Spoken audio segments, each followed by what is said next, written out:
Hi friends, market की बात with Faraz के एपिसोड नंबर 7 में आपका स्वागत है। आज हम बात करेंगे सोमवार 8 सितंबर 2025 यानी कल के बारे में, भारतीय शेयर बाजार के ताज़ा अपडेट्स और इस हफ्ते के रुझान के बारे में। भारतीय शेयर बाजार पिछले हफ्ते हल्की मजबूती के साथ बंद हुआ था और अब नए हफ्ते की शुरुआत पॉजिटिव संकेतों के साथ होने की उम्मीद है। घरेलू स्तर पर जीएसटी रेट कट्स और अंतर्राष्ट्रीय स्तर पर प्रधानमंत्री मोदी और चीन के राष्ट्रपति शी जिनपिंग की मुलाकात से निवेशकों का भरोसा मजबूत हुआ है। हालांकि विदेशी निवेशकों की बिकवाली और कॉरपोरेट अर्निंग्स में कमजोरी अब भी चिंता का कारण बनी हुई है। वैश्विक स्तर पर कच्चे तेल की कीमतों, अमेरिकी डॉलर के मुकाबले रुपया और अमेरिकी बाजारों का प्रदर्शन भारतीय शेयर बाजार को प्रभावित कर सकते हैं। घरेलू स्तर पर सरकार द्वारा किए गए जीएसटी रेट कट से उपभोक्ता मांग बढ़ने की उम्मीद है, जिससे ऑटो, एफएमसीजी और कंज्यूमर स्टॉक्स में तेजी आ सकती है। निवेशकों के लिए संकेत बाजार में इस समय मूड सावधानी के साथ पॉजिटिव है। निवेशक उन स्टॉक्स में ट्रेड कर सकते हैं जिनमें वॉल्यूम और ब्रेकआउट दिख रहा है।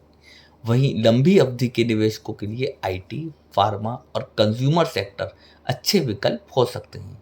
बैंकिंग और फाइनेंस की अगर बात की जाए तो अगर निफ्टी 25,000 के ऊपर टिकता है तो बैंकिंग सेक्टर में मजबूती देखने को मिल सकती है। ऑटो और एफएमसीजी जीएसटी कट्स की वजह से इन सेक्टर्स में डिमांड बढ़ने की संभावना है। वहीं बात की जाए मेटल और एनर्जी की तो वैश्विक स्तर पर कमोडिटी कीमतों में बदलाव इन सेक्टर्स पर असर डाल सकता है। अगर विदेशी निवेशकों की गतिविधि की बात करूं तो पिछले कुछ दिनों से एफआईआई यानी विदेशी संस्थागत निवेशक भारतीय बाजार में बिकवाली कर रहे हैं। अगर ये ट्रेंड जारी रहा तो शॉर्ट टर्म में बाजार पर दबाव बन सकता है। हालांकि घरेलू संस्थागत निवेशकों की खरीदारी इस दबाव को बैलेंस कर रही है। पॉजिटिव फैक्टर्स की बात करूं तो जीएसटी कट्स, मोदी जी और शी जिनपिंग की मुलाकात एक पॉजिटिव ट्रिगर हो सकता है। वहीं अगर मैं नेगेटिव फैक्टर्स की बात करूं तो विदेशी निवेशकों की बिकवाली, कमज़ोर कॉर्पोरेट अर्निंग्स, लॉन्ग टर्म निवेशकों के लिए ये समय पोर्टफोलियो को मजबूत बनाने का है। ध्यान रहे, ये जानकारी केवल सिर्फ जानकारी बढ़ाने के उद्देश्य से है, निवेश का कोई सुझाव नहीं है। निवेश करने से पहले फाइनेंशियल एडवाइज़र से सलाह ज़रूर लें। अब बात करते हैं एक कमेंट की।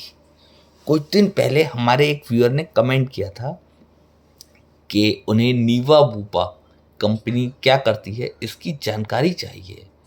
तो हमने उनकी और बाकी सबकी नॉलेज बढ़ाने के लिए नीवा बूपा की जानकारी इकट्ठी की, जो आप इस समय मैं शेयर कर रहा हूँ।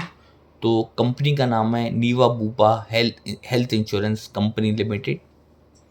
सबसे पहले कंपनी का बैकग्राउंड जान लेते हैं।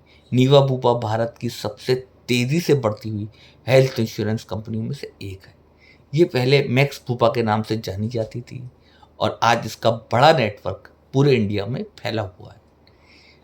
अब बात करते हैं कंपनी के आईपीओ के बारे में। नीवा बूपा ने अपना आईपीओ नवंबर 2024 में लाया था। प्राइस बैंड 70 से 74 रुपये प्रति शेयर था और लिस्टिंग 14 नवंबर 2024 को हुई। एनएससी पर ये शेयर 78 रुपये 14 पैसे और बीएससी पर 78 रुपये 50 पैसे पर लिस्ट हुआ, यानी निवेशकों को करीब 6% का प्रीमियम मिला। अब अगर करंट प्राइस की बात की जाए तो इस समय 81 से 85 रुपये के बीच में ये शेयर ट्रेड कर रहा है। कंपनी का मार्केट कैप लगभग 15,000 करोड़ है और पी रेशियो लगभग 106 के आसपास है। प्रोमोटर होल्डिंग की बात की जाए तो सबसे बड़ी हिस्सेदारी British United provident association limited की है, जो करीब 56% शेयर इसमें रखती है। इसके अलावा डीएसपी एसेट मैनेजर्स जैसी कंपनी भी इसमें हिस्सेदार हैं।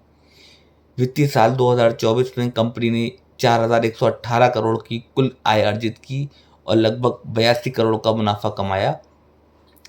हेल्थ इंश्योरेंस सेक्टर में नीवा बूपा एक बहुत बड़ा हिस्सा है। अब बात करें अगर स्ट्रेंथ और वीकनेस की तो कंपनी तेजी से बढ़ रही है और हेल्थ इंश्योरेंस मार्केट में इसका एक बड़ा शेयर है, लेकिन कमी ये है कि डिविडेंड फिलहाल कंपनी ये नहीं देती है और शेयर थोड़ा महंगी वैल्यूएशन पे ट्रेड कर रहा है। नीवा बूपा हेल्थ इंश्योरेंस एक मजबूत और तेज़ी से बढ़ने वाली कंपनियों में से एक है। तो ये थी जानकारी कंपनी की। इसके बाद एक छोटा सा डिस्क्लेमर, मैं सेबी रजिस्टर्ड एडवाइज़र नहीं हूँ, ना ही मैं कोई बाय या सेल की रिकमेंडेशन दे रहा हूँ। तो किसी भी निवेश से पहले अपने वित्तीय सलाहकार की राय ज़रूर लें। अगर आपको वीडियो पसंद आई हो तो वीडियो को लाइक, शेयर, चैनल को सब्सक्राइब ज़रूर करिएगा। अगर आप में से किसी को भी किसी भी कंपनी की नॉलेज चाहिए हो तो बेझिझक कमेंट करके हमें बताएं। हम उस कंपनी की डिटेल्स इकट्ठी करेंगे, उस पर वीडियो बनाएंगे आपके लिए। तो कल शाम में मुलाकात होगी कल की शेयर मार्केट की दिन भर की पूरी जानकारी के साथ। तब तक के लिए अलविदा, गुड बाय, जय हिंद।